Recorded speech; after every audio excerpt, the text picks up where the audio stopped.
Do you understand? Irrespective of the work, locating them is what we call displacement. If you don't get it, I'll draw another analogy. Now, from the screen which we are actually viewing, you look at it, that there is another object there. We have point A and B.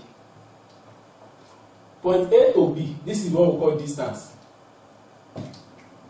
Do you understand? Point A to B, point A to B is what we call displacement, not distance.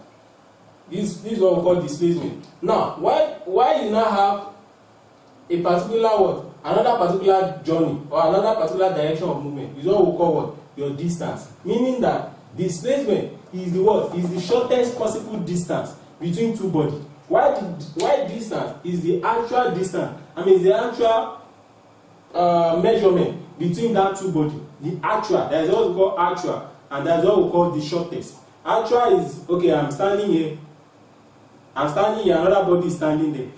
If I can easily take my ruler and measure. But when you now have it in terms of a curved, a particular confined environment where you can't actually go on a straight line, then that particular body, I mean the distance between that particular body is now what we call what? Displacement, the shortest distance between two particular bodies. So I hope justice has been done to that. Let's go to measurement of time. He said time is an instance or single occasion for some event. As some people would likely say, time is currency.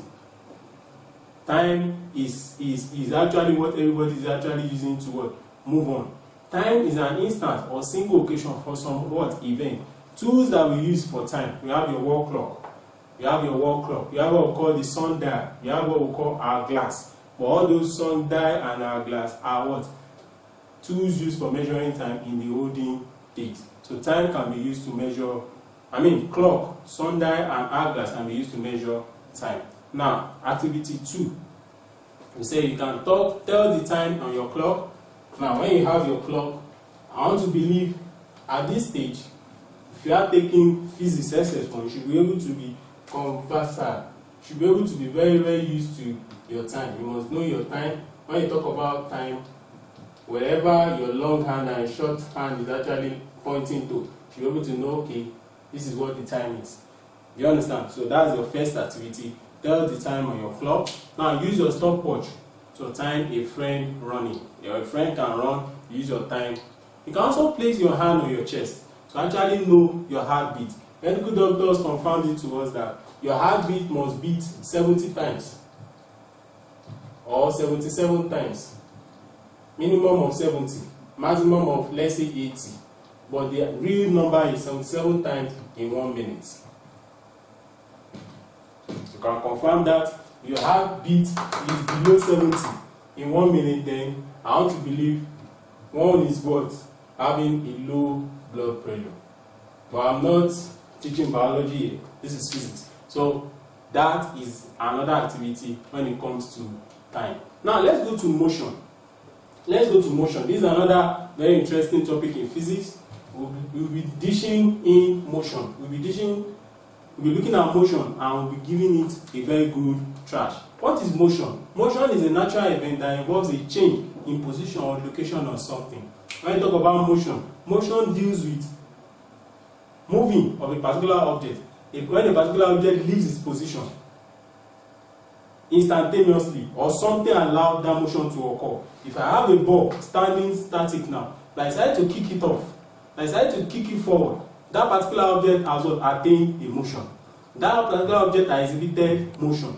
They said it's a natural event that involves a change in position or location of something. Anything can cause motion.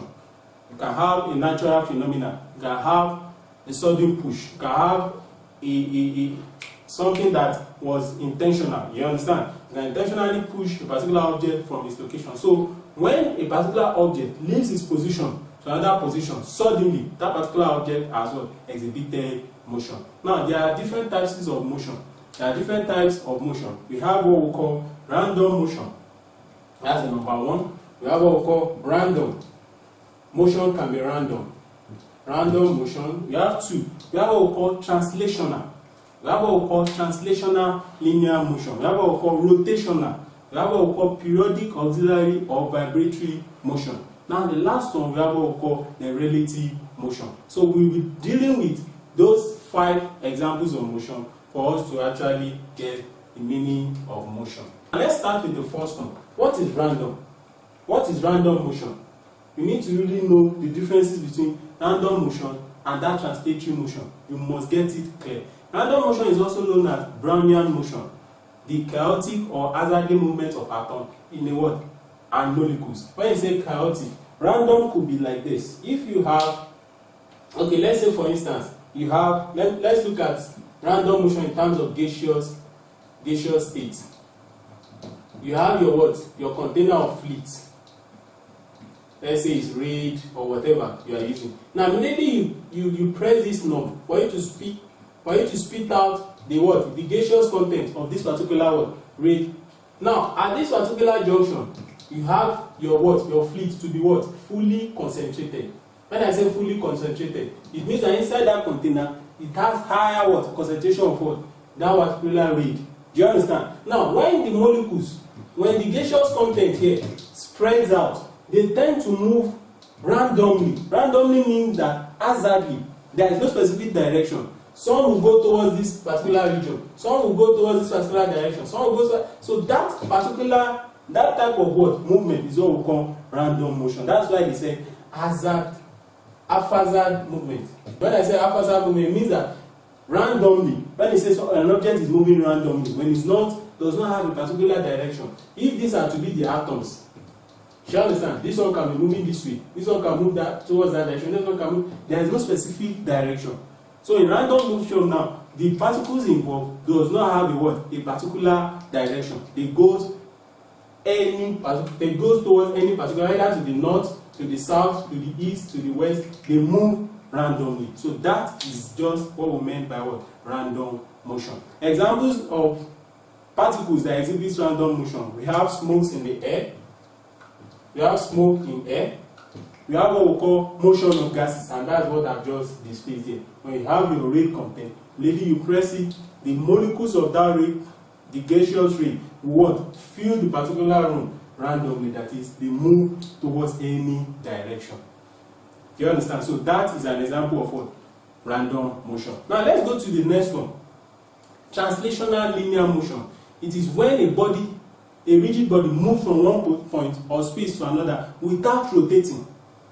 Those particular body moves without rotating, meaning that, let me break this down. When I say a rigid body, you must understand what a rigid body is. Now, this is a rigid body. A body that does not what? Has any what? Any deformation. You can write that down. Any deformation in any of its parts. When I say deformation, it can be a bar. It can be a bar of what? Maybe an iron. Does not have any deformation. The body is complete. That particular body is what we call what? Your rigid body. Do you understand? So this particular rigid body now, when it's now moving towards a particular what? Direction without rotating, it does not changes in direction. It does not move this way or this. It's moving towards a straight line. That particular body has undergone what we call translational motion. Hope you are getting it. So that is what we call what? Translational linear motion. That particular, translational linear, there are two. Linear means that it's moving towards a straight line, while translational means that that rigid body is not rotating. It's just going straight. Do you understand? It's just going on a straight line on a particular plane. Examples of body that what? Exhibit of translational linear motion. We have a high-speed rider, and you have your rider, a bike man that just starts his bike and is moving towards this particular direction. That bike is what we call the tire. The tire is not moving towards any particular angle. It's actually moving on the straight line. That particular bike man is going on what we call translational linear motion. Another example is a body running in a straight line from a goal post to another. A body that runs in a straight line, let's say a footballer now, decides to shoot a ball. Now that ball is not rotating. That ball will not rotate when it enters the net. So that particular movement of that ball without rotating, I'm not saying when it's rotating, no, without rotating towards a particular straight line is a translational linear motion. The next one here is we have the rotational. Rotational. You have to get the meaning. When you say rotational, now that rotational comes from the word rotate. rotate. Now, when you have something rotating, rotation is just when a particular body moves along its axis, moves towards its axis. When I say axis, this is the axis of a body. That vertical imaginary line. Now, when you have a body, now this thing passes through the middle of this circle. Now, if this circle now decides to move this way, it's not leaving the position, but it's rotating along this axis. That particular type of motion is what we call what? Rotational motion. Rotational motion. Rotational motion. So this particular body, when it moves either clockwise, then that's what we call clockwise movement, or anti-clockwise. When it's anti-clockwise, what does it mean? It's moving against the clock. Your clock's movement is from this way. Do you understand? Right hand direction. Now when it moves, the left hand is what? Anti-clockwise. Now when it moves towards the right, is what? Clockwise motion. Either clockwise or anti-clockwise. And that body has what? Has what? A static position. When I say static, it's not moving. It's on the static position, but it's what? It's moving rotationally. If I stand, if I turn along my own axis now,